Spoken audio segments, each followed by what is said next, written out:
I don't remember any of it. You don't remember? For you, the day bison graced your village was the most important day of your life.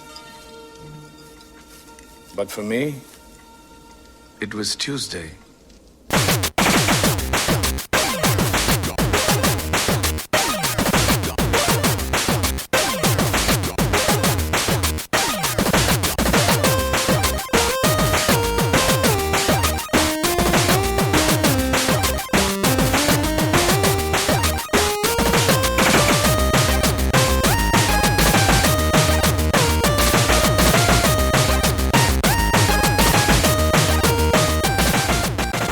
Welcome to the Rated G for Gamers podcast, episode 193. Just a reminder before we start that you can find us on Facebook, Twitter, Instagram, and YouTube at Rated G for Gamers. Please rate and review us on iTunes and Spotify. We appreciate all the love. Also, we are part of the Gaming Podcast Alliance. Check out all of the fine podcasts featured on there if you're looking for more gaming goodness. Also, our November contest is going on right now, and we are giving away one copy of the Jedi Fallen Order. Your choice for PS4 or Xbox One. And the secret code this week is the Galactic Empire. Send us that code via DM, private message us on social media, or email us at info@ratedgforgamers.com for entry. Note that you can enter once per episode, and we will be dropping codes all November long. Also, for one additional entry, head on over to our Twitter at Rated G for Gamers and like our contest post, retweet, and make sure you are following us. Good luck to everyone who enters. I'm your host, Dave Bertino, and this is my co-host, Dan, the podcaster formerly known as Classic Robinson. What's going on, man? I'm a little under the weather, Dan, so it's a good thing that you are not in the studio proper, because I do not want to get you sick. You got that Death Stranding, huh? I do have the Death Stranding. That's right. I got washed up on the beach. I had a baby in my hand. It was crazy. You got a handprint on your face. Yeah, I have that weird skin disease. So yeah. I don't know about you, but I always tend to get sick this time of year, so I apologize if I sound a little different. That's what happened. I did. I apologize if I sound a little different, so please bear with me. So, how are you doing? I'm doing good. Doing good. You sound different, but you know who looks different? Who's that? Sonic the Hedgehog in the movie. Oh my God, Dan. Oh my God. We're going to get right into it. Let's do it. Do it. Transition. So we talked about the leak two episodes ago. We talked about the new Sonic design. It leaked. It's official. That was the new Sonic design. We got a new trailer. I gotta say, he does look more cartoony. He looks more towards the original Sonic. It looks better. It looks way better. I will admit that. I stand by my original premise. I don't want fans to change movies. That's their artistic vision. I want to see what they wanted to come up with. But with that said, they did do the change, and it definitely looks 1,000% better. And the trailer, by the way, the new trailer is a lot better than the old trailer, because the old trailer had him like sitting in the middle of like missiles coming at him and stuff, and he was doing some weird things. And there was the Coolio song. Yeah. This one, he was more fun. First of all, I love he was in the Sonic world, running the rings, running around, right? In the beginning, and he jumped into our world, and he seems more fun, just more like the cartoon. Kind of, right? So I'm more inclined to see them. I was going to see the movie anyway, maybe. I still haven't seen Spider-Man Homecoming. Dad, I'm pretty sure that's on Netflix right now. No, it's not. No. It is on Disney Plus. Sorry. It's on Disney Plus. Yeah, because I haven't bought yet. Disney Plus just launched last week, I think. Well, I haven't bought it yet because they had major crashes the first day because everyone was trying to get it. So I'm gonna wait until they work out the bugs, and I'll probably get it. I'll get it in January. Yeah, they're gonna definitely have some growing pains. I'm sure their developers are working around the clock to patch bugs and push out new updates. So. But what do you think about the Sonic trailer? I think I'm more inclined to see the movie now than I was before. 2 thumbs up, man. 2 thumbs up. Yeah, same. I think it's going to endear some people, and they're gonna get some butts in the seats from this. I don't know if it's going to be enough to recoup the cost, because I know you kept on saying that there's a certain toll. Redoing the graphics, redoing the model, and all of the all of the in-movie scenes with Sonic, which is pretty much every scene. It requires a lot of work, a lot of time, a lot of money, a lot of overtime hours. It is yet to be seen if they will recoup on that decision. I think they will, and I'll tell you why. I stand by my original statement too. I said if they make the design even better, more towards the original. The older people like us will be more inclined to bring their kids to see it. Right? Oh, I see. Because we are the generation. We're the ones with the spending money. We're also the ones that grew up with Sonic, so it's like, oh hey, I want to bring my kids into this world and get them excited. Yeah. So I'm with you on that. And we wish. I forget who developed the movie, but we wish them all the best. I guess Paramount for producing it. So something I'm not looking forward to until I see a trailer. Is this Uncharted movie that they've been trying to work on for the last 10 years? Oh my God, yeah. Ever since the second game, I think they're like, we should make an Uncharted movie, because it's basically modern day Indiana Jones, right? It is. But you have to get Nathan Drake just right. And I didn't like the fact. I don't like the fact that they're trying to go with the young Nathan Drake. I know we had young Nathan Drake in part 3.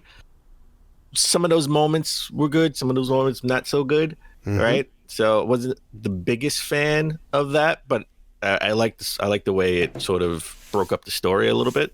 I still think 3 is better than 2. It's just my opinion. Okay. So I know Mark Wahlberg was slated to play Nathan Drake back in the day. Now we got Spider-Man. Right. Tom Holland is going to play young Nathan Drake. Yeah, which I could see. No. You know what? I can see it. But do I want it? I don't know if I want it. I don't know if I want a young. I want an older Nathan Drake. But this is what this is probably going to be the origin story for a new franchise. Obviously, they want to do a couple of these. I think, kind of in the same vein that they did the 2 Tomb Raider movies, right? They said, "Hey, let's go ahead and build a movie franchise around this video game character." And do you want young Harrison Ford? Do you want to I love the Adventures of Young Indy.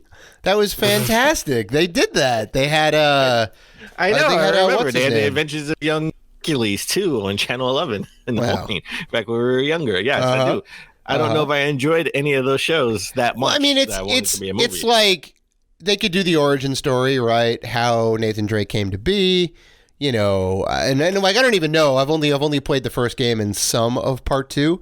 I know I have to get back to them, so I don't necessarily know how that all comes about. But I think it'd be kind of neat. And then you get people who aren't familiar with the video game franchise, like this is who Nathan Drake is.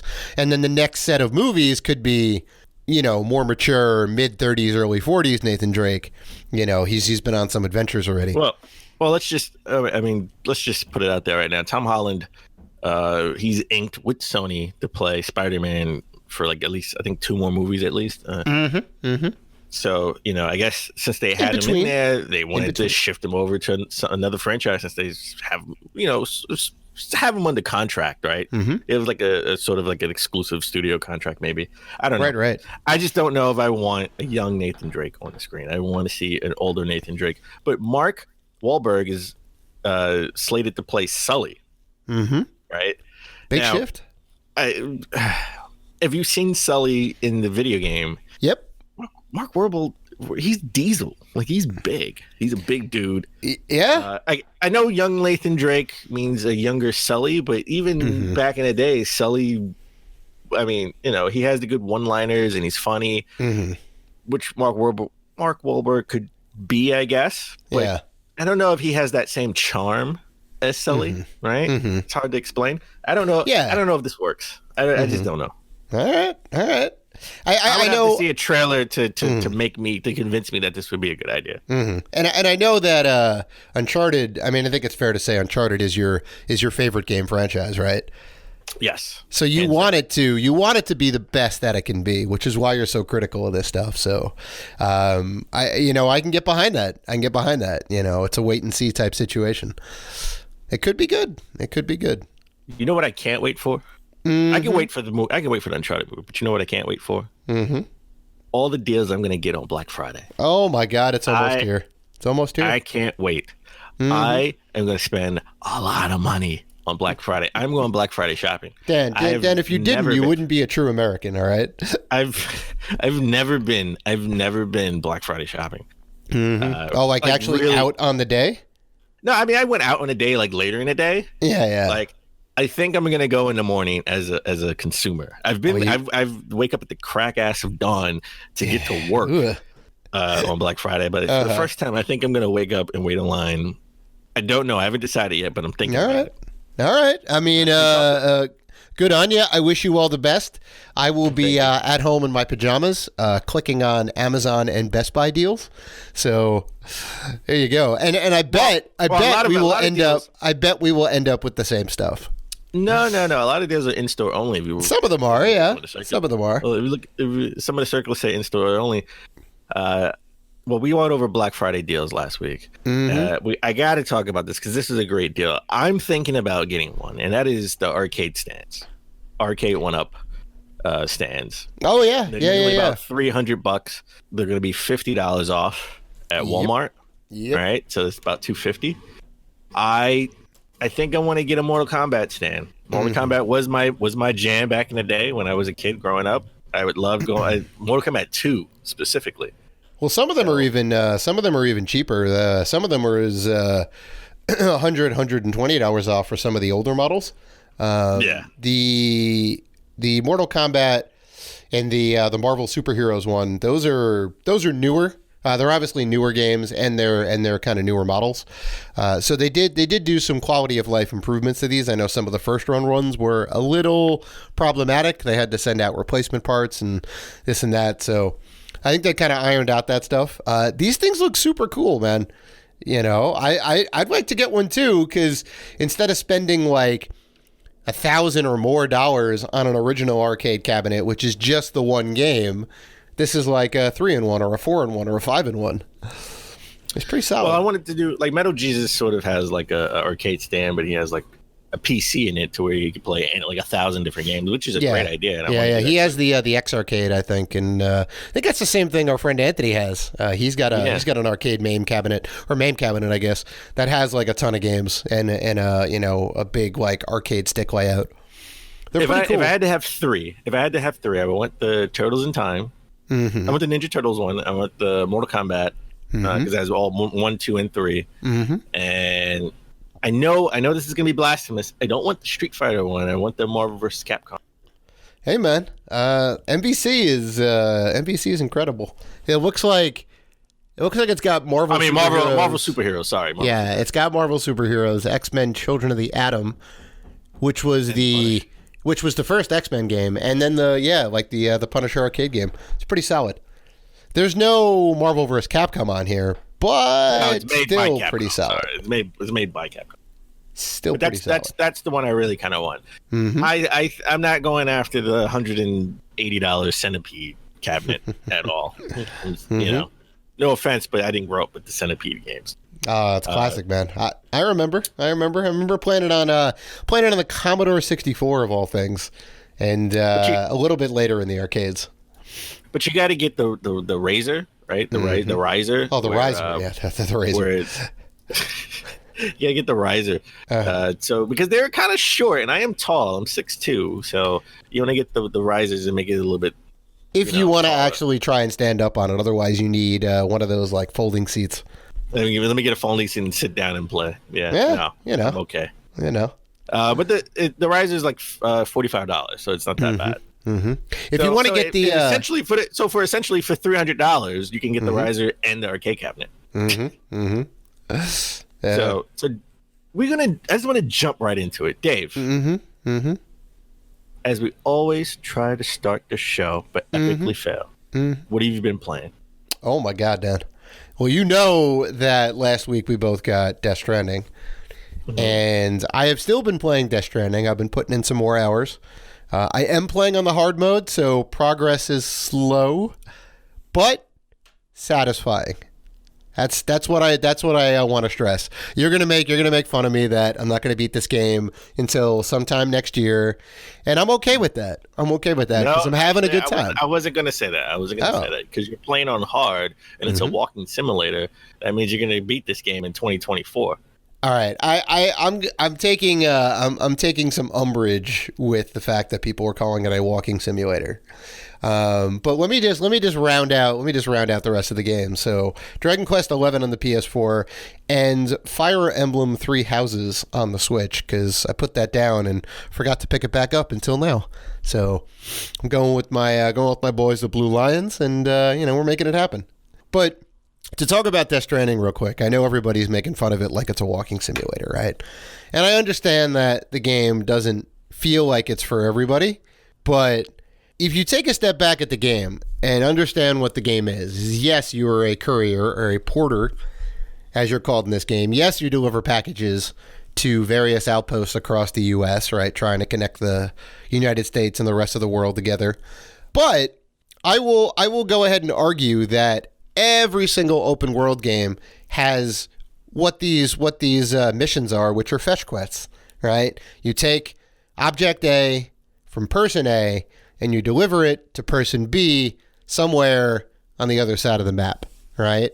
And they're the worst type of missions because you're just like, what are you doing? You're just going from point A to point B, all right? And games like Assassin's Creed and games like Red Dead 2, you can have them go and auto maneuver on the path, right? They built that technology for this exact reason, because sometimes it's boring to travel the wastes because there's nothing in between you and your destination necessarily. Red Dead does a little bit of a better job to it, but still, it eventually becomes the same thing over and over again. Kojima, as far as I can see, has said, okay, we're going to revamp the fetch quest, and we're going to make that the core gameplay element. So there's all these things like, balancing yourself and putting the things on your person correctly so you're like properly balanced, using objects to get up mountains and climb over. You have to avoid these BTs, which you can eventually engage with, which is like kind of neat. And then the rival gangs you have to contend with and sneak around. So I don't know. I think it's like pretty cool. And the further you go, the more options you get. So it kind of mixes things up a little bit, but that's just me. Rant over. I'm sorry. Okay. All right. How about you? I wish I could be playing a little bit more Death Stranding so I can get back into it. Mm-hmm. It takes time, you got to really sit with it.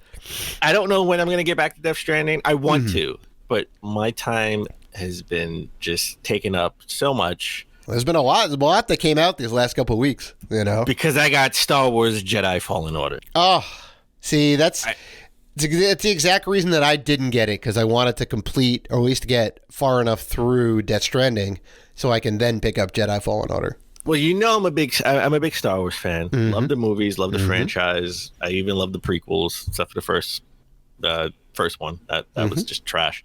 I even like the Battlefront 2's story. I thought that was a pretty good story. The new Battlefront 2, yeah. Yeah, the new Battlefront 2. Newish. So I had Star Wars Jedi Fallen Order for a couple of days before it came out. Been playing it. It's more Star Wars, and the story's captured me. I'm really loving this game. Like, I am pleasantly surprised. When I first heard that this was coming out this year, I kind of was a little hesitant. I was like, I don't know if this is going to be any good, just because, EA, right? I mean, I know Respawn, but this is still under EA umbrella. They screw up everything, so I sort of have my reservations. Yeah. Right. But they did an amazing job. This is, honestly, we just talked about Uncharted. This is Uncharted meets Dark Souls, in a sense of you're doing the platforming and stuff, climbing, platforming, and more interesting ways too, because you have to use the force to like maybe stop a blade from going around in circles, so you can jump on it and then jump here to jump somewhere else and then climb up. So they have interesting sort of puzzles where you have to figure out where you got to go, and you have to use the force power, and you're not all powerful, right? You are a young Jedi who didn't finish his training.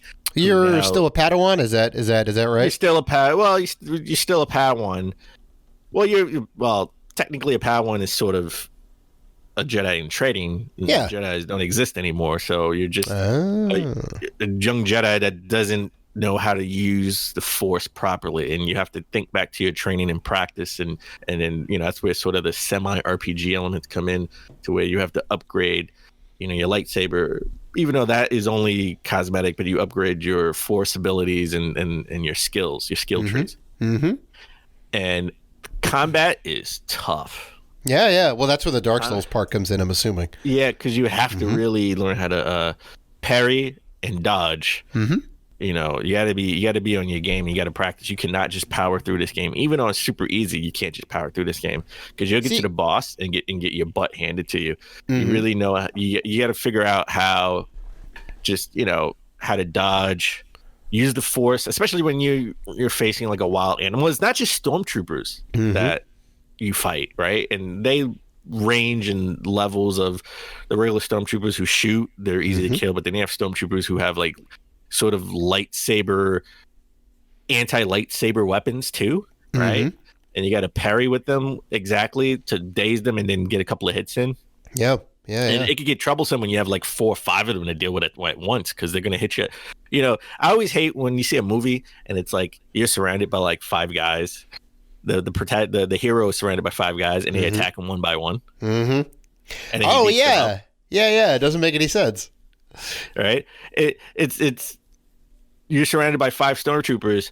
3 of them are shooting you, and the other 2 are attacking you at the same time. So you have to really learn how to dodge, parry, block, force, kill. Right? So it's a dance. Right. So and I think that's pretty smart, right? Because sure, you could just like make it easier to where it's like XXX or XXY, and they're simple light and heavy combos, and it would still like, okay, it'd still kind of be fun. But I think really the fun comes in like, okay, here's this situation. How do I best attack it, right? Can I throw my lightsaber out? Can I like do some, cartwheels out of the way and like reflect the shot back? And, like you can do all the cool things a Jedi can do in this case, right? And they kind of force you, pun intended, I guess. They kind of force you to use those special abilities that you get along the way. Yeah. I like the fact that you have wild animals, right? And just crazy wild animals will attack you. And you really have to know how to use the force to stop them in their tracks for like a couple of seconds, hit a couple of hits, and then jump out of the way. Because they're either going to rush you or throw something at you, or have like their tongue is a weapon and they're spitting at you or something. Right? And you have to learn how to dodge, hit, force, hit, dodge. And it's tough. It's tough, and that's the Dark Souls part. Also, the save system. So, if you, like I said, you're platforming and you fall to your death. They will spawn you back right where you fell, so you can try it again. But if you get killed, they send you back to the last checkpoint / save point, and they have save points. It's sporadic. It's not frequent, and they use that in the most interesting way too, because it's like you'll see the glowing light on the floor, and you go there and you meditate, and that's how you gain strength back. So if you lost like half your health, you replenish your health that way as well. Nice. And it's a save point. And then that's when you can go to your skill tree and do upgrades. And then you won't see another save point until you get to maybe to the boss battle. So if you lose, or you get killed, I should say, not lose. If you get killed, you'll spawn back to when you last saved. So interesting. And that means if you spent 15 to 20 minutes traversing and looking, exploring, and trying to battle through platforming, killing countless stormtroopers, and then someone hits you with a cheap hit from behind that you didn't see, and you're dead. You got to go all the way back and do it all over again. Yeah. So, got the same for every difficulty level, right? I'm assuming. Yeah. Well, the difficulty level is more so how many stormtroopers and are they attacking you at once. I've played just to experiment. I've played a little bit on super hard and super easy. I'm currently playing on medium right now, which you can change throughout the game, by the way. So if you can't get through a certain part, you can always make it easier. And playing on super hard, it was like 1,000 stormtroopers. Yeah. And they all are attacking you at the same time. Yeah. And look, there's no shame bringing in the difficulty mode if you can't hang. It's perfectly fine. Not everybody can be a Dave Rotino who powers through and makes it happen. All right. Not everybody can be, not everybody has to be Dave Rotino and want to take 5 years to beat a game. Hey man, think about how much value I got out of that $60 game. All right. So some of us want to power. Some of us want to get to the next game. Yeah, you get there. I got there. So where you had it on super hard, where it was like 1,000 stormtroopers, super easy. You'll have like 5 stormtroopers, and they're you're still getting shot at by multiple guys, but it's the guys with the anti lightsaber weapons, they probably attack you one by one instead of at the same time. It's still not super easy in the sense that you still need to learn how to parry, dodge, force stop, attack. So, and you just need it when you get to the boss battle, like period. I would say my only gripe with the game, and that's my gripe, by the way, it's just my gripe for things that I like. It could be it could have been a little bit more linear for me in my, just for my taste. You can get a little lost in this game where you're like, oh my God, where I got to go next? How do I get over here? And I will say it is sort of Metroidvania, or as I would say, Metroid-ish, where you see certain things when you can go there, you just haven't got the right skill to access that area. Oh, I love that. And so you're gonna get that they let you go. They let else. You go back later on, and you kind of now I got this thing to get across. Yes. So fantastic game. This is going to be a player. This is going to be a player for game of the year. Who knows? I got to say it's fantastic. That's all I've been playing, actually. Nice. All right. Well, there you go. I haven't really been playing anything else. So, did you get any good pickups this week? I got some pickups, Dan, and I will let you know said pickups right now. So, my friend Marta over on the West Coast, she had hit me up, or she had hit everybody up and said, "Hey, I got a bunch of games. If anybody wants them," I said, "Yeah, I'll take them." And I wasn't home for the package delivery, so they did come a couple weeks ago. Just never got around to the post office till yesterday, and went by, picked them up, and I was like, "Oh yeah, totally forgot about these." So some of these games come from her, and some of these games come from Goodwill.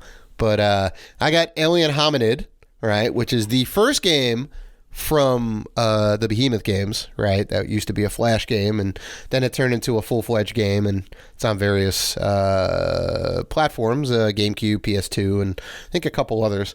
Dark Cloud 2 for the PS2, Mystery Exile for PS2, The Simpsons game for PS2, Eco for PS2, Tony Hawk Ride with the skateboard controller, Dan, for the Wii. Tiger Woods 07 for the Wii. Twin Strike Operation Thunder, the best Wii game. Dead Island Riptide. If it's not the best Wii game, it's the best sounding Wii game. Yeah, right? Title for a Wii game. Twin Strike Operation Thunder. Dead Island Riptide for the 360. Child of Eden for the 360. Dead Rising for the 360. Massive Chalice, which was a Double Fine game, I believe. The physical edition of that for the PC, and Gran Turismo 5 XL edition for the PS3. So it's a pretty good week for me. We're very happy. Okay.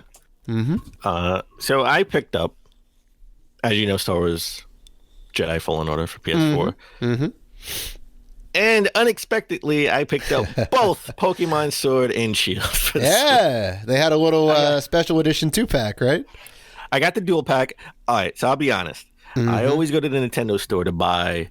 If it's a Switch exclusive, I always go to the Nintendo store to buy it because they always have like little knickknacks and stuff that you can buy that they'll give you with it, right? So if you bought Sword or you bought Shield, you'll get like maybe like a pen or a lanyard or something like that. But if you bought both, you could take everything. So I said, screw it. I'll buy the 2-pack, and I got the lanyard with the pass. I don't know what the pass is good for. It's just like one of those PAX passes, right? It's just a lanyard with a pass and a pen. I have the pen to go with it. I have postcards. Don't ask me why they have postcards, but I have postcards. You know, they want you to visit their fictional city, Dan. Okay. I have postcards. I have postcards, and I have a banner. Yes, a banner. That's a sword on the left and shield on the right. Nice. It's probably never going to come out of the plastic. I have no place to put an actual banner. Right. It's like a poster. It's not a poster. It's an actual cloth banner. Oh, nice. It has holes on the side so you can hang it up somewhere. I wish it was a poster. That would have been a little bit better where I can actually put it in a frame. And I could still frame this too if I really wanted to. You could. Yeah. I got a guy if you need, so let me know. And I brought the 3 amiibo that came out. It's a Pokemon. It's a Pokemon wrestler I've never heard of before, and it is actually, I think, a Incineroar. Is it Incineroar? No, it's not. Oh, it is Incineroar. Yeah. Yeah.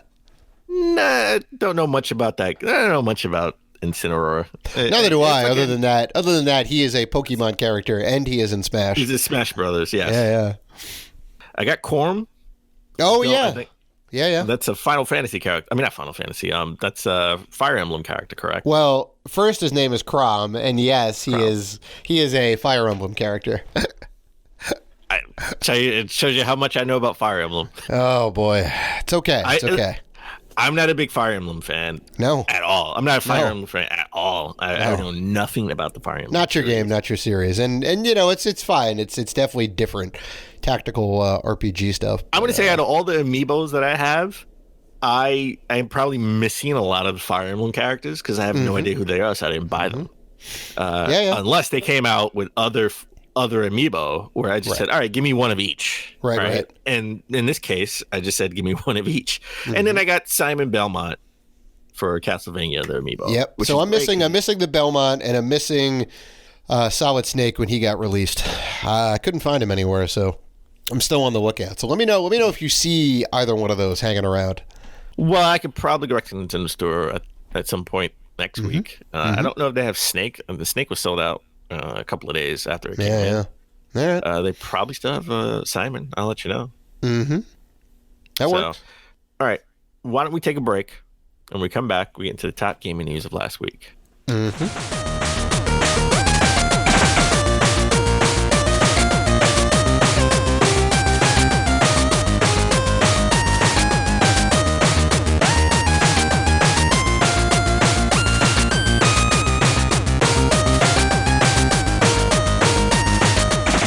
And we're back. Let's get into the top gaming news of last week. Let's get into our lead story, and that is EXO 19. Xbox's now annual event, right? Because they did it last year. Hopefully it's their annual event. I mean, they started out last year in New Mexico.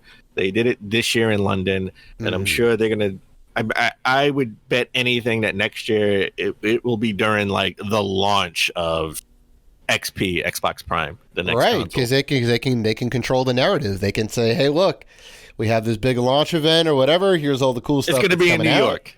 I'm gonna call it right now. It's going to be in New York at the Microsoft store. New York is the best city in the world, baby. Of course, it's going to be in New York. If they do it in New York, we have to go wait online. Oh, you kidding me? You kidding me? Of course, Dan. Of course. That'd be amazing. I've never waited in a line for a midnight launch ever in my life. And surprisingly, neither have I. This may be the last generation of actual consoles. I know. Our friend Joe did the midnight launch at FAO Schwartz, I think, which was like which was nuts. And the the first person who was online to get the Xbox got it signed by Bill Gates, I believe. Which is insane, yeah. So that's like legit one of a kind. You definitely can't get rid of that. You got to put that in a glass case. So put that up high. XO19 was pretty long. That's my only real criticism of XO19, that it's super long. Like it's just like they had a lot. They had a lot of games though, you know. I know, but they make a big deal about every game. Like they'll show like the 30th trailer for a game that we've already seen like 1,000, and then they make a big deal about it, and it's like, yeah, man, they're excited. We've seen this trailer for like 10 years. They're really excited, overly excited. Yeah, look, you know, new content for Sea of Thieves. People are gonna go nuts. So we did get, all right, so they did tease prior to the event that Rare was going to be there, and they were. We got sort of a new, I guess, teaser trailer, because I don't want to say trailer, because we don't know what the game is really going to be about, or the gameplay loop will be, or the mechanics or anything. And so it's called Everwild, and it sort of looks like Sea of Thieves, talking about Sea of Thieves, looks like Sea of Thieves meets Breath of the Wild. And it was an early concept trailer, cinematic trailer. It's definitely years away. It's not something that's gonna, it's just definitely a Scarlet game, right? Project Scarlet, but it's not gonna be anytime soon, right? But it's good to know that they're working on something different than Sea of Thieves, and 100%. Hopefully it's something good. I don't want it to be Sea of Thieves in the forest. That's what I don't want. Yeah. It would be nice if it was a cool, like, single player experience in this beautiful game world. I mean, the graphics look on point, so I'm with you. I think we need something different. I think we need a win from the Rare camp, you know, because they haven't. I mean, we talked about Rare last week. I know. Now they haven't done much good ever since the buyout, to be honest. So it's. I don't want to say they haven't done a win.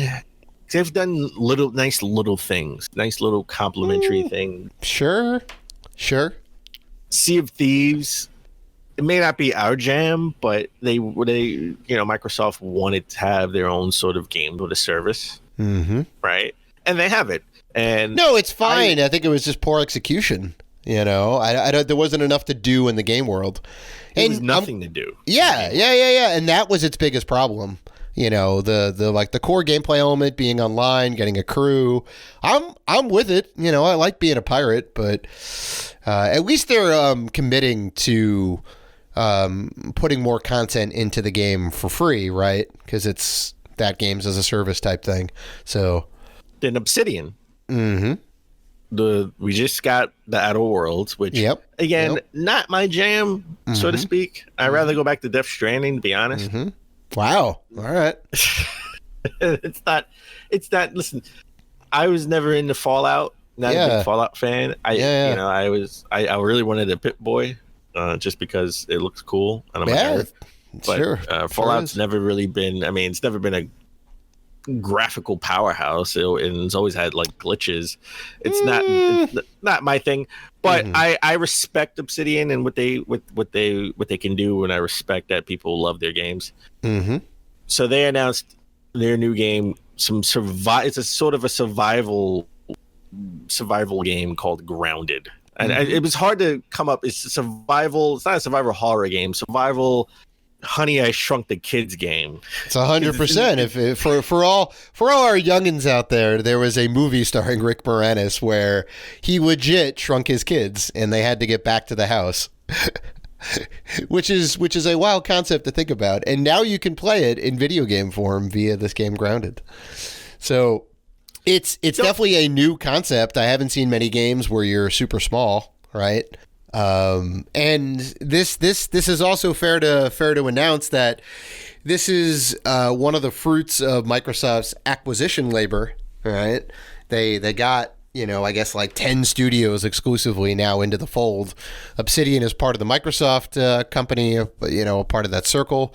This game exclusively on Xbox, so this is kind of, whether it's going to be this gen or next gen is still yet to be seen, but it looked kind of cool from the trailer. It would have been great if it was the other way around, right? If Grounded would have came out for every other system, and then like they had the Outer Worlds. Was the exclusive? It was the exclusive for next gen. Certainly would have had more time to polish the game. It's a little rough around the edges. You're a little complaining. You complained about just the overall look of the game. I mean, the concept is beautiful and it's big and bright and neo futuristic, but it needs a little more time in the oven. Let me tell you. You got to let that bread rise properly. But a game that is sort of my thing is Life is Strange. I love Life is Strange 1. Life is Strange 2, I've only played the first episode. I haven't played episode 2, 3, or 4. Episode 5 is coming out next month. I'll wait until that we get an actual physical disc for that. Just so I can sort of binge play everything. I don't have to wait 6 months for the next episode and I'm sort of detached from the story. That's the only thing I don't like about these episodic games. They take too long to come out. And I'm not emotionally invested anymore in the story because it's been so long. Even if you give me a recap, I don't feel it the way I felt it when I was actually playing it. But the guys at the guys who make Life is Strange, those devs are fantastic storytellers. And they have a new game coming out this summer, next summer in 2020, called Tell Me Why. And it's so interesting because it starts out where you think, you have a set of twins, a boy and a girl, and they're going back home, and I guess it's a question about their mother and tell me why, but the trailer is obviously vague, so you have to play the game to understand tell me why what, right? But the twist at the end was the twin boy was saying, hey, I finally found my happiness, but all she ever wanted me to do was be her little girl. So this seems to be our first transgender protagonist in a game. Right. Which is, which is awesome. And it may be fair to note, we don't necessarily know that there may be some kind of, I don't want to call them fringe, but some indie games that may have had a transgender protagonist, because make an indie game, you're usually just kind of small development team. You may be publishing the game on your own or going with an indie publisher. So there certainly could be some games out there that do it, but this is definitely pretty big. This was on the Microsoft stage. This is the first on a big scale from a big. Yeah. Life is Strange devs are sort of a little developer, but they're under Square. So they they definitely get the publicity and the recognition. So yeah, I'm kind of excited to see how this game and story kind of plays out. So that's what I think that's 2020, summer 2020. So that'll be this generation out over the summer. It'll start this generation. Right. Obviously, if it's an episodic tale, it'll stretch into next gen, and where we're probably I don't by all accounts next gen will be backwards compatible with this gen. So even if they probably will release it for this gen, which will be you could play it on your Xbox Prime and your PS5, so it doesn't matter. Then we got Age of Empires. I know you were excited about this. There was 2 Age of Empires announcements, and the first one we knew about, Age of Empires 2 remastered, basically with new 4K visuals and some quality of life improvements, right? Age of Empires 2, awesome. New expansion. You can called the Khans, I think. So you play as I think the Mongols, Genghis Khan, all that stuff, which is awesome. That game was great. The last time we saw Age of Empires was, I believe, 2006. I think it was a Games for Windows game, if anybody remembers that service, that horrible thing. Age of Empires 3 was great. Age of Empires 4 looks beautiful. They didn't necessarily say when that's coming out, but this was the first announcement of it. Very, very excited. Awesome real-time strategy franchise. Also, fun fact, I don't know if you know, but Microsoft was slated to bring Age of Empires 2 to the PlayStation 2. I didn't know that. It was definitely in the upcoming games in the Electronics Boutique computer back when I used to work there in the early 2000s. And then they canceled it because Microsoft is nah, we got Xbox coming out. We can't be putting stuff out on other platforms. So they killed the project. So wow, very interesting. That I didn't know. So, but then we got Ninja Theory. We're going to talk about fruits of their labor. Ninja Theory has Bleeding Edge, which you already knew about. We got a release date for that game. That's coming out March 24th, 2020. Yeah, it feels like it kind of looks like Sunset Overdrive. They definitely have very colorful characters, much like Overwatch. I got a lot of vibes from that. I don't know about you, but this is sort of like a side project that I guess they were working on. That I think this is exclusive to Xbox. I'm not sure. I forgot if Bleeding Edge is going to be exclusive. I could be wrong about that. Ninja Theory is part of Microsoft's camp now. Yeah, but I don't know. I think this was something they were working on before that. Before the acquisition, yeah. Yeah, just the Outer Worlds is on is multi-platform. I think Bleeding Edge is also multi-platform too. Yeah, this isn't the big, like this isn't the big game that's going to be, this isn't Hellblade 2 or anything like that. Right. Again, this is like an Overwatch type game. Third person style as opposed to first person, but certainly look like everyone's got these special abilities. I saw one person put up like a Tetris wall, which I don't care, Dan. I don't care who has that. That is my character. That person right there with the Tetris wall. All right, you put up this giant blockade. Fanatic. Yeah, it's made of fucking Tetris blocks. It's fantastic. How come it took so long for someone to have an ability? They say, hey, I'm going to put some Tetris blocks in your way, and you have to get around them. I love it. Also, Games Pass is going to be a big thing. They do this every month where they talk about more games coming to Games Pass. This, I think, was the biggest Games Pass announcement I've ever heard so far to date. Yep. We got games that you never thought you would see on... games that you never thought you would see on an Xbox console that coming to Xbox, like all the Final Fantasy games, they're all coming. To Games Pass. Yeah. Kingdom Hearts 1 and 2. Kingdom Hearts 3 came out already on Xbox, but it just makes sense for 1 and 2 to come out. It's the Kingdom Hearts, I think 1.5 and 2.5 collections, which is more than just Kingdom Hearts 1 and 2. It's all the little side stories and the PSP and DS games and all that. So we're getting everything, baby. It's coming. And the Yakuza series. Yep. We're getting Zero and Kiwami 1 and 2. Yes. Right? Which is Kiwami the remakes of 1 and 2, is that right? Yes. Interesting. So we're getting the beginning. Getting the beginning of the series, which is awesome. Because they used to be PlayStation exclusive, right? Well, PlayStation and PC. Yeah. But I think something that this is something that we knew had to be coming. That's finally announced. I don't know what took them so long. Halo Reach is coming to the Master Chief Collection first on PC and then on Xbox One. It makes sense. It's about time. Everybody's been clamoring for this since the Master Chief Collection came out. But it's glad to know. I mean, this is an event where you would announce something like that. I don't think E3 is where you would announce something like that. You would do it at like a fan event. Hey, we heard you. We know you want it. Yeah. Halo Reach coming. Yeah. It's funny that it's coming to the Master Chief Collection because Master Chief is not in that game. Well, it's still a Halo game. Oh, it is. It is very much in the Halo universe. And some people claim that during a level or two that you can see Master Chief running in the background. But I don't know if that's ever been confirmed by 343 Studios. So potentially he's in the game as like an Easter egg. They also talked about Wasteland 3, which I know you're a big Wasteland fan. Yeah. Do you have any of the? Do you actually have any of the Wasteland games on console though? Right. Well, I don't think they put any of them on console. They have. Oh, then maybe, two, because the first one came out in the 80s. It definitely was not on console. It was on IBM PC compatible computers, and maybe the Apple too.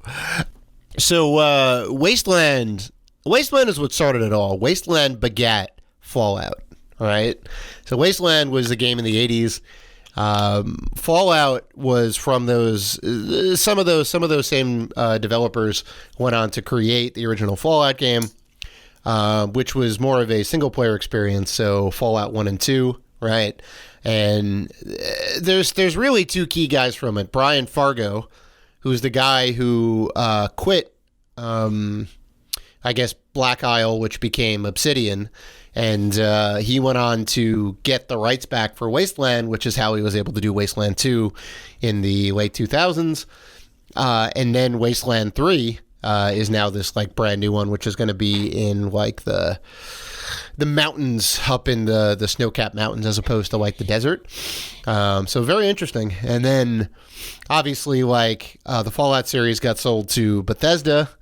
And then the other guy, Fergus Urquhart, went on to form Obsidian, and Obsidian did Fallout New Vegas and then The Outer Worlds.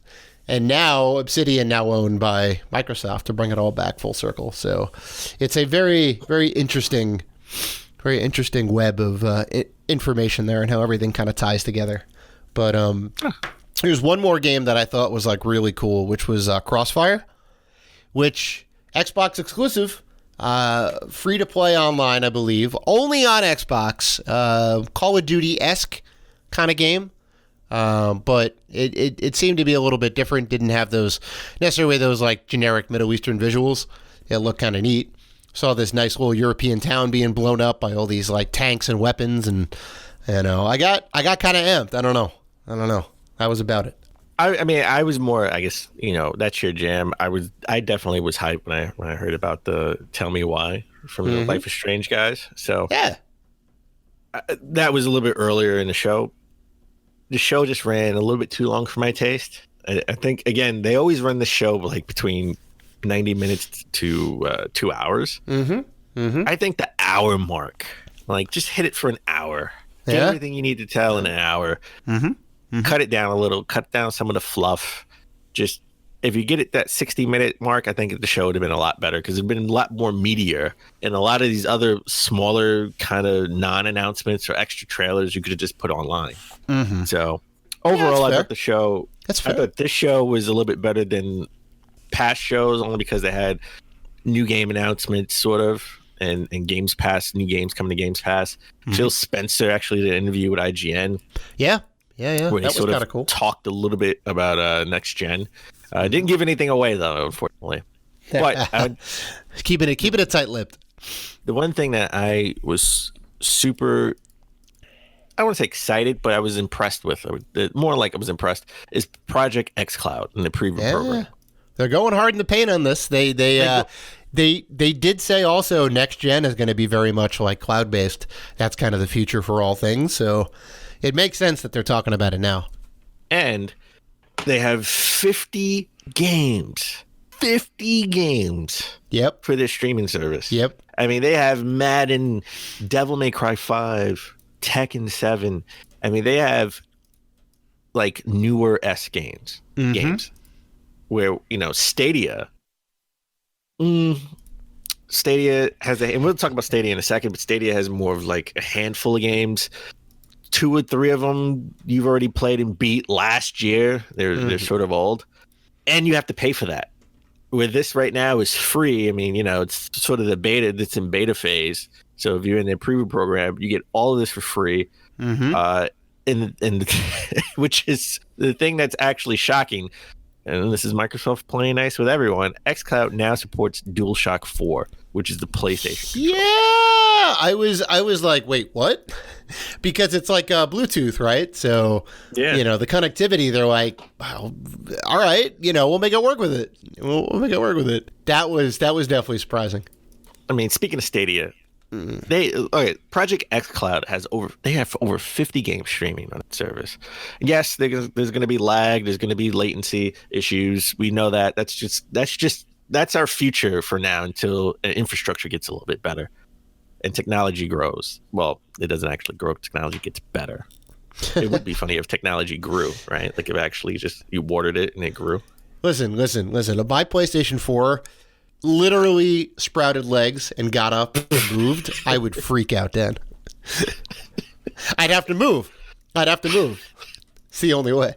But Stadia is next week. Stadia is next week for the Founders Edition, right? So anyone who got in early, who bought the $120 special pack or whatever it is, right? They get access to Stadia. So a handful, I don't know, a couple of 10,000 maybe.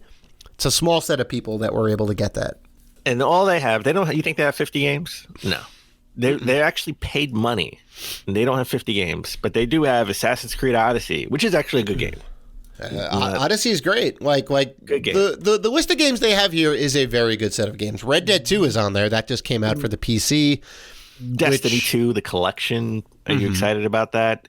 Just Dance 2020, right? That's the only newish type game that's on this list. Yeah. Other than Samurai Showdown that came out a couple of months ago. Yep. They have all 3 Shadow of the Tomb Raider games and Mortal Kombat 11. Just that's not enough for a service that I'm paying for. And this is sort of the beta version, essentially, right? I'm paying for the beta to test it out.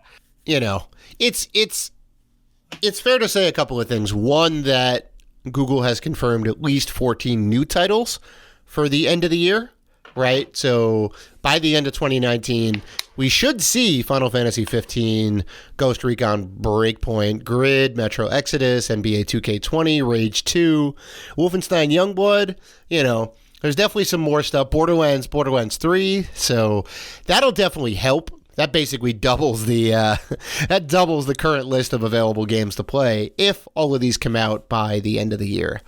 But that fails in comparison to the 50 games that xCloud has just for their preview program. Now, let alone when the service goes live to everyone, how many games they're going to have. Guarantee you, Xbox is going to have over 100 games ready to stream out the gate when you. Yeah, it doesn't look great.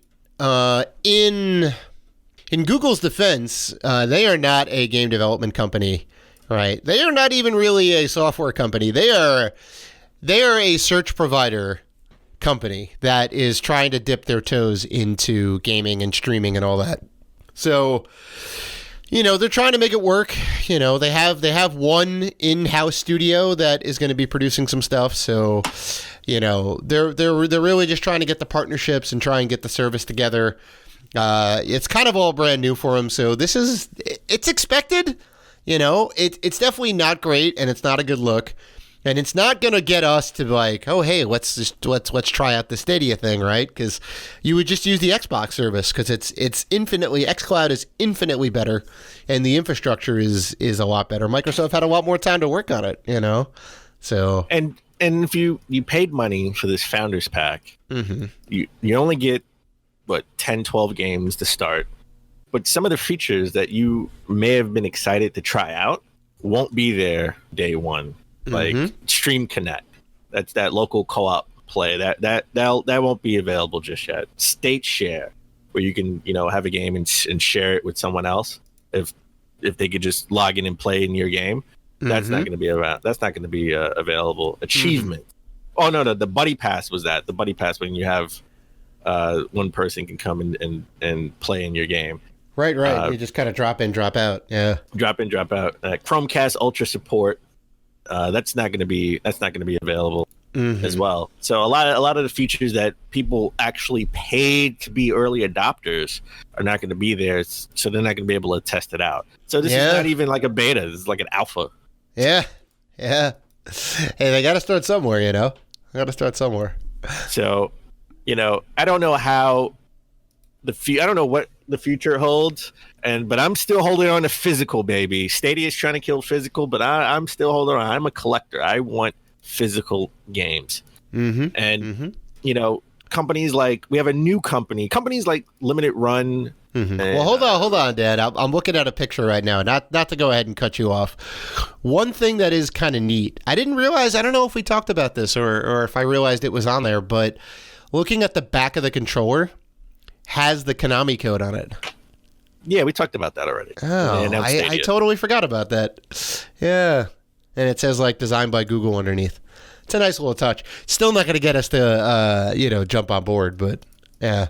Well, unless you ordered the Founders Pack like right away, you're probably going to have to wait like a couple of weeks. Yeah. Because it's going out to first come first serve. So whoever ordered it first, that's how they order that they're shipping it in. Yep. But back to physical games, we have Limited Run games. They've been getting a lot of the digital games and putting out the physical editions.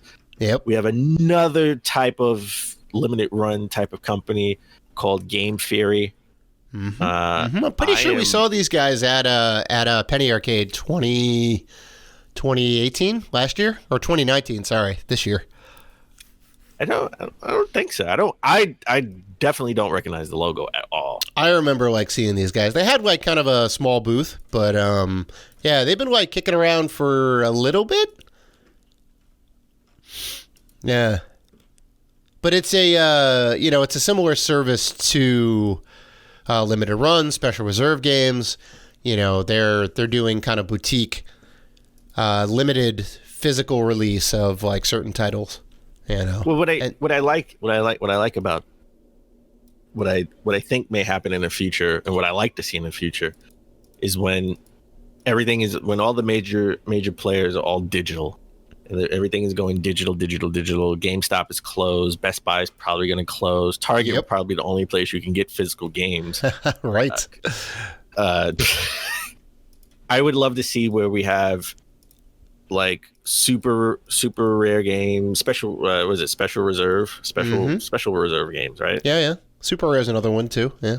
Super rare, limited run, and now Game Theory, where we'll have the physical release of the game released by different companies, like Game Theory, Super Rare, and Limited Run, where it's not just limited run. If you want this game, you better hurry up. You got 2 minutes to buy it before your bots buy it all up and sell on the eBay for triple the price. Where like the Messenger was sold by limited run and super rare games.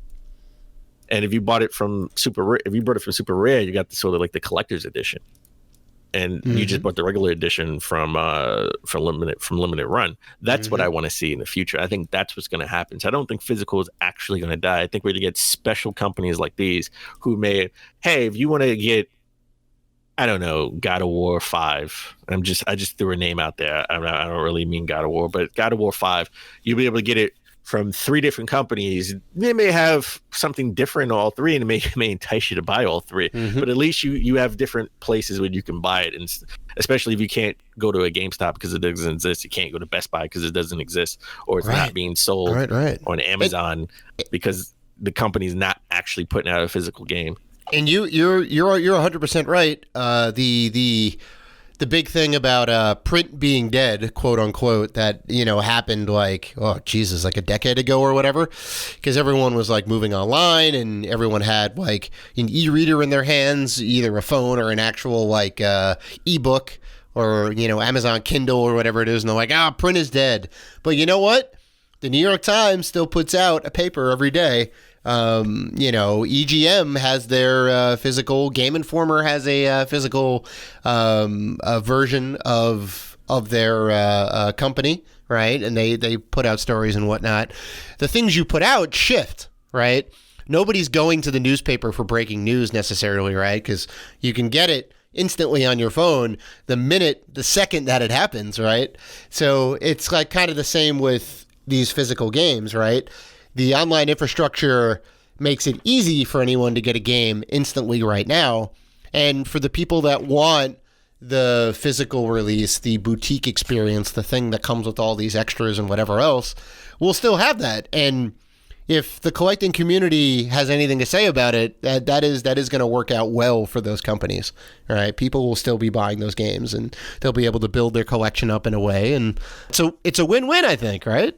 Yeah, no, I think this is the only way it can really work, because people like us, the old guys, are still going to want physical discs. That's and right. People always want collector's editions. And look, companies are still putting out records now because there's a big demand for records, old school records. Yeah. I mean, I got a couple video game soundtracks from Mondo. They're amazing. They're insanely good. Let's shift gears and talk about Bethesda. So Bethesda has taken a hit lately, right? Have they now? Have they now? Fallout 76 has been a debacle. Doom 2 has been delayed. Yeah. The Evil Doom Within Eternal, 2, Rage 2 haven't really sold well.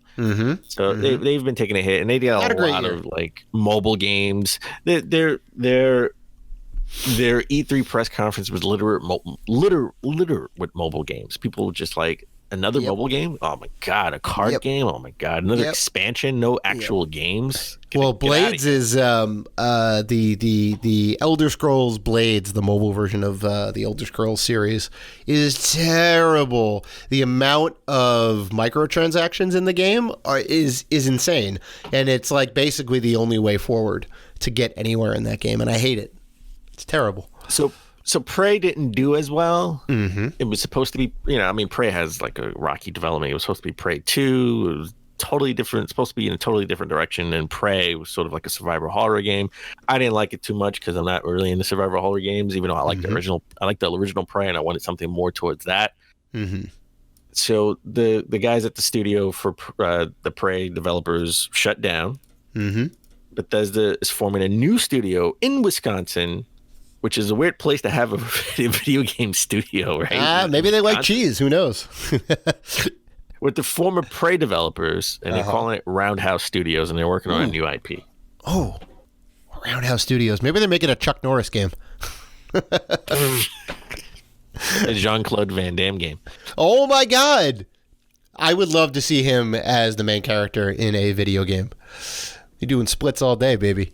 I think he was. I think he was the main character. Probably in an NES game or SNES. Maybe. Game. Oh, like Last Action. Well, no. Last Action Hero wasn't him.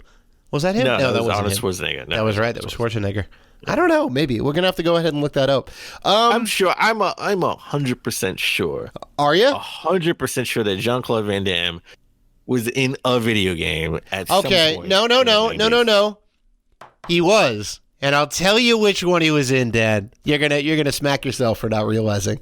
He was in Street Fighter the movie, the arcade game. The game, yes. Because he was the digitized version of Guile. He was the Austrian / American Guile. All American. I don't even know if that's his first or last name. Lieutenant Colonel Guile. I guess it's his last name. I don't know. That's funny. Yeah, I forgot about that. Yeah.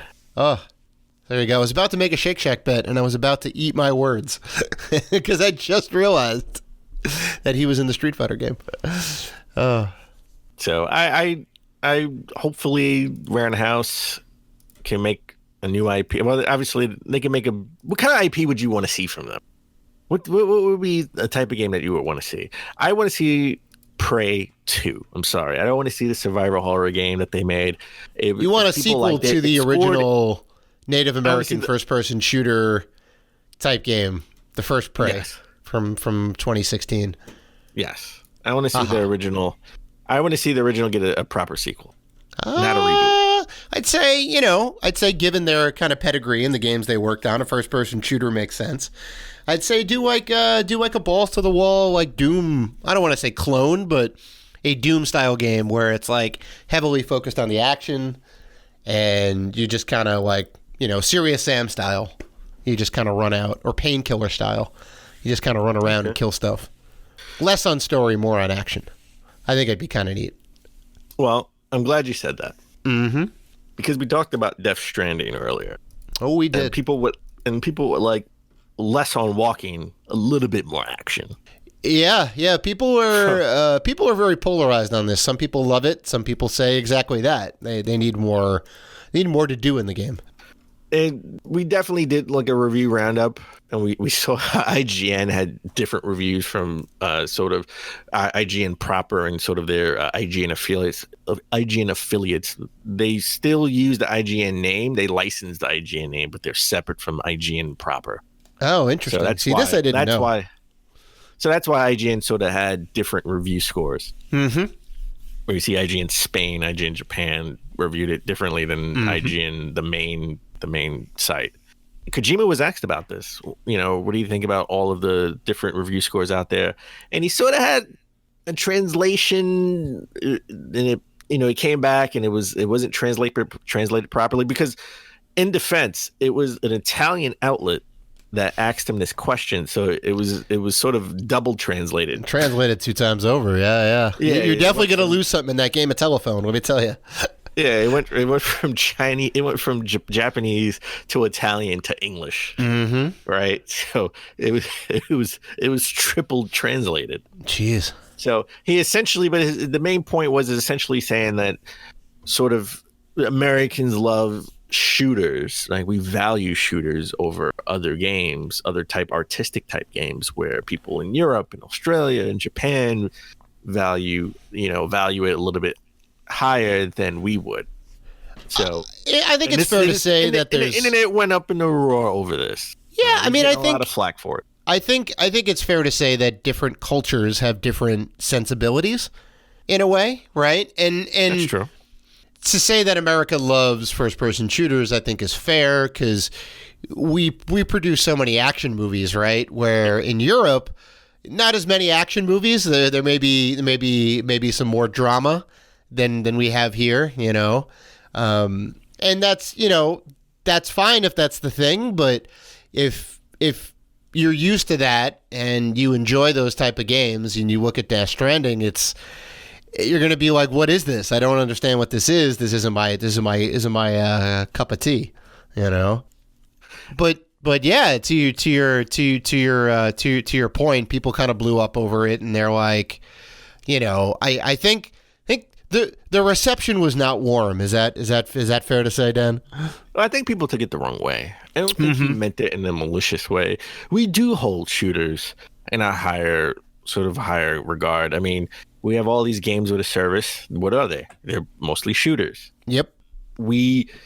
Shooters is like the big platformers rule. Remember the platformers ruled the day, right? Every game had to be some type of platformer. Now every game has to be some type of first-person shooter. That's right. So there is some credence to what he said, but I think people took it the wrong way. I don't think he meant it that way. And it was just a question that he was answering. He could have answered it a little bit better. He should have had a PR person, right? If he still worked for Konami, I'm sure he would have had somebody there. A PR person would have had him answer it in a totally different way. But I think people took it the wrong way, where there is some credence to what he says. So, yeah. I want to get back I want to get back to the game. Hopefully, I'll get back to the game at some point during the holiday season. Yeah, I mean, it's the whole thing I said before about the walking simulator stuff is kind of insulting because it boils down the game, and people are saying that who haven't even played it, right, or have only played a little bit of it. There's definitely so much more, and there's a solid story underneath. It's like nothing you've ever played before. That's certainly for sure. And everybody's saying like you got to get to chapter 3. That's where the game really starts to open up. And I think I'm like just about there, and I kind of see what they're saying. So, you know. You got to give it time. Well, we don't have to give time. We don't have to give time to Polygon's top 100 games of the decade list. Oh, boy. So this is something we stumbled across a couple weeks ago, and we never got around to talking about it. But my God, Polygon's top 100 games of the last decade, right? Well, before you get into it, let's just to be different, this is not like IGN's top 100 or GameStop's top 100, or this is not a top games of all time list. This is a top games of the decade. So it's games in the last 10 years from 2010 to 2019. Right. And to give a little bit of context, I'm going to read this from the website here. For their criteria, and I quote, we gave ourselves lots of latitude. Most importantly, this list represents games that Polygon's team members have enjoyed playing the most and still admire. Most of these games are either significantly advanced. Most of these games significantly advanced the art and craft of game design in the past 10 years or innovated in a specific context of their genre. Some of them represent wilder shifts in gaming culture in the last decade, including esports, games as a service, representation, streaming, and the rise of indies. We wanted to present a list that represents how games have forged an ever and more intimate relationship between the player and the experiences. Here we go! ! So that's kind of their basis. What this means when you look at this list is there are some banana picks on here. There's 100 games. And one of those games is the Kim Kardashian mobile game. Ooh. Did you ever think that Kim Kardashian Hollywood would be on a top 100 games list? it made a lot of money. It made her a lot of money. It did make a lot of money. To be fair, it was influential in the shopping game genre. But it's just a bunch of microtransactions. Like, it's so blatantly, we want to take your money. What number was it? What number did 86. it fall under? 86. So think about this. The Kim Kardashian game was more influential than the Telltale's TT Walking Dead, because that was in 90. It was like 90 something. It was in the 91. More influential than Resident Evil 7 or Middle Earth: Shadow of Mordor, which was insane with their Nemesis system. Life is Strange. You talked about like the original Life is Strange. Yeah. So at 99. What Remains of Edith Finch? The game that you loved. Yeah, it was a fantastic game and very original. Better than that game. Better than Super Mario Maker. Ugh. Cuphead. Yeah. Better than Cuphead. Yeah. It's insane. I mean, other notable games that are on here, and we're kind of highlighting the most ridiculous ones, but it's fair to mention Flappy Bird is on here. Right? The game that was in... Come on now. That Flappy Bird was influential. Come on. Flappy Bird. Influential. It made the developer go crazy and have him take the game out of the game store, which I still don't know why. It influenced him to go nuts. Oh my God. Because Nintendo probably served him a cease and desist for stealing their pipes and aesthetics. I mean, like, he made this very simple... very simple action game where you tap on the screen to make your bird fly through pipes, and he made so much money off it, and he like went nuts because he's like, people are going to be playing this game all the time, and I don't want this game to take over their lives. I mean, sure, it's notable in some respect, but oh my God, I don't know. And two other ones. I mean, there's like a decent amount of mobile games on here, and it's good that they're acknowledging that as a legitimate platform for video games. Pokemon Go, number 5. Right, but every one of the games that they put on there have some sort of microtransaction to them, right? So all of these games are designed around taking your money in a way, all right? And I think that goes against that kind of goes against the core gameplay hook or whatever it is, right? Every single step along the way is like, well, how do we get people's money out of this? That's always a conversation that happens with these games. And thus, I don't think that's fair to put them in there. Like a game like Monument Valley, I would say, yeah, it's a game that cost X amount of money. It is a mobile game. It is a beautiful game, and it has 0 microtransactions. Like, I would say that would be like viable. And that may even be on the list. I don't even know. But like, okay. So this list came out before Death Stranding came out, and Death Stranding is in the top 10. That's bananas. Well, actually, no. I think it's in the top 50, but it's like number 19 or something, right? Nobody's played this game yet. Nobody can comment on it except for the people at Polygon and some other outlets who got to play the game early, right? That's ridiculous. And the most egregious. They put PT on there. It was influential when they took it down. They put playable trailer on there. Which you want to talk about walking simulator. That's a walking simulator. Side note, Death Stranding was 53. 53, okay. Yeah. Okay. Yes. It's just weird for a game that's brand new that like just came out. Didn't come out yet. It didn't even come out yet. Like how do you have enough time to process it and say? I think the list came out in October. They did not have Death Stranding yet. They did not have that. They did not have Death Stranding in their hands yet. I think they had it 2 weeks in advance. Right? Like how do you have enough time to honestly say this game is better than Super Mario World, or this game is better than Half-Life, or this game is better than like whatever? I don't think you do. Super Mario Maker, because this is games that came out in the last 10 years. Oh right, yeah. Games in the last decade. So sure. You know, but like a BioShock Infinite or Mario Maker or whatever. Like you're saying that this game that didn't even come out yet is more influential than everything else. I just don't think there's enough time to come to that conclusion yet. So I don't know. Spelunky That's the third most influential game in the last decade. Like, it's a great game, but I don't know.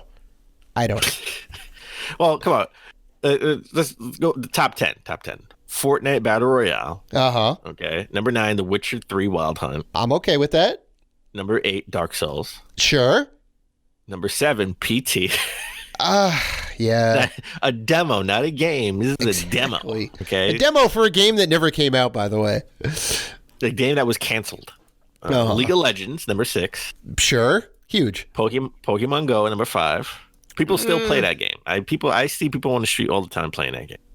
Especially people still play Candy Crush too, and that's not on the list. Kentucky Route Zero. I have no idea what the game that is. Oh, this is a weird, like, narrative adventure game. I think you'd kind of dig it. Yeah. Spelunky number 3. Spelunky's number 3. Yeah. The Legend of Zelda Breath of the Wild number 2. Okay. Sure. That makes sense. Sure. And Minecraft number 1. That makes sense. Minecraft, I think, yes, 100% most influential game in the last 10 years. 100%. Well, you know what? You're mad. Listen, you think this list is silly because they have a playable demo, lots of riddle microtransaction mobile games on here. Yeah. I think this list is silly because they left off one game that was super influential that should have been on this list. Maybe top 10. Top 10. It's better. It's more influential than Spelunky. Can I take a guess at what it is, Dan? Because I think I know. You are mad that the Order 1886 is not in the top 10. That's number 1. That's number 1. It's number 1. It's the most influential game of the PS4 era. They broke ground and made the bathroom break genre. The game you can beat in the time it takes for you to go to the bathroom and come back. That game is quick. It's fun. But no, it's a good game. It's a tight story. Graphics are good. Quick game. But no. The game that should have been on this list. Mm-hmm. Top 10. Not Spelunky. I'm sorry. Yeah. Just Dance. Oh. Oh, interesting. Yeah. You know why? Because even till this day, to today, Just Dance 2020 sold better on the Wii than it did on the PS4 and Xbox One. Yeah. Taking a step back, they're still making this game for the Wii. A 2-generation old console that is one of the top 5, if not, I think it's number 1 or number 2 best-selling console of all time, which is insane. They're still making this game for that. Number three. Number three. That's right. Yeah. PS4 just passed it. That's right. So, yeah, they had Just Dance 1 through 4, and then they started doing the yearly numbers, just like Madden, because Madden can't take all the shine. So Just Dance is like, I think since 2014 they started doing the numbers. So there's like, and I think you may own all of them. There's probably at least like 10 of them that are out for the Wii. And we talked about physical not dying. Mm-hmm. The Wii eShop is down, so you can't buy this digital. These are physical games being right. sold. Nor can you buy new songs, right? Because you can buy them from the store. Nor can you use their online Game Pass like service to get all of the previous songs that have been in all of the previous Just Dance versions. You would have to pop in Just Dance 2019 or 2014 or Just Dance 3 to play those songs, right? It's insane. Well, it didn't come out for the Wii U. Mm-hmm. It's still coming out for the Wii, but the Wii U is backwards compatible with the Wii. So if you have a Wii technically, U, you could do that. Yes. Right. And I think so you said it sold better than the PS4 or the Xbox One in its first opening week. Yeah. It's fair to say, and I think why the Switch, I guess the Switch, it came out for the Switch as well. Right. I think it did better because, well, I think it did better than the PS4 and the Xbox One because you automatically have the most optimal way to play Just Dance. You have the nunchuck and you have the pointer, right? You have the Wii controller, and you hold them in left and the right hand, and then you do the movements. On the PlayStation 4, you may not have the PlayStation camera. And on the Xbox One, you most likely don't have the Kinect if you bought it anytime in the last couple of years. And those are kind of crucial to playing the game, right? Because your body is the controller in that case. If you don't have that, I think you can still use the regular controller to do movements, but it's not optimal. Yeah. Who's still playing the Wii? Somebody is, Dan. Somebody is. So, yeah, I don't know. But that about wraps up episode 193. That is a very interesting way to go out on this episode. Remember, folks, that we dropped another secret code for our November giveaway, and that is for one copy of Jedi Fallen Order for Xbox One or PlayStation 4. So if you missed it, go back and listen. If you want to interact with us, and we know you do, you can find us on Facebook, Twitter, Instagram, and YouTube at Rated G for Gamers. So please listen, like, rate, review, and subscribe. And as always, keep gaming.